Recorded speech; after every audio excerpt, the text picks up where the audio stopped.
Chapter 17, Fake It Till You Make It. I'm sweating by the time we reach the statue.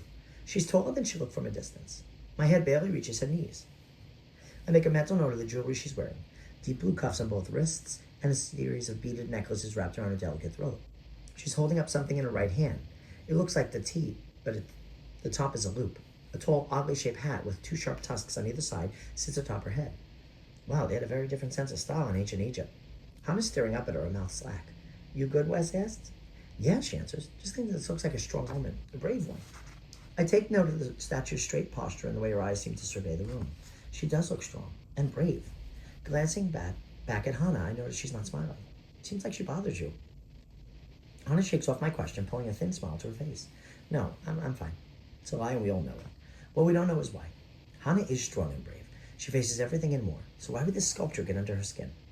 Let's go check out the pyramid. I don't see any levers or buttons or anything you could do with the statue. You guys, West asks. No, maybe she's just for decoration. Hannah turns and marches toward the pyramid, her blonde hair swinging from side to side. I tell myself I'll figure out what's bothering her. I just need some time. The pyramid is super realistic. The stone is a deep beige, almost orange, and it's rough when I run my hand across it. I knock on it, and it sounds solid. Think we could just walk around and look for an entrance? Yeah, that works for me. You cool with that, Hannah? Hannah nods. Split up or stay together, I ask. Wes looks bothered. We never split up. Not in a new place like this.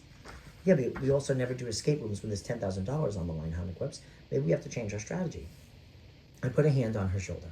Hannah is tense, tight like a bowstring about to snap. Dude, seriously? What's going on? Nothing, she says again, but this time it's certain. Let's just get moving, okay? I really don't want to waste any more time. Wes meets my eyes, clearly concerned. I mouth, I don't know, then move to follow Hannah. Sand immediately fills in her footprints, but I jump in them anyway, hoping to keep my own sneakers from getting dustier. When we reach the back of the pyramid, I notice a tunnel. It extends from the side of the pyramid to the wall where it ends. Check it out. That must be the exit into the next room. Looks like we can only get to it from inside of the pyramid. Wes taps on his temple. Noted. Exit to next room is in the pyramid. Rounding the corner of the pyramid, I skid to a stop. The whole area is covered with X's. They're scratched into the sand like a little kid with a stick on board. Oh no, Hannah says. She swipes at a bead of sweat trickling from her hairline. This doesn't look good. No, it doesn't, Wes says. I wonder if stepping on them triggers something bad. Or if we're supposed to step on them, I say. Or if we need to dig. Wes and I both swing our heads towards Hannah.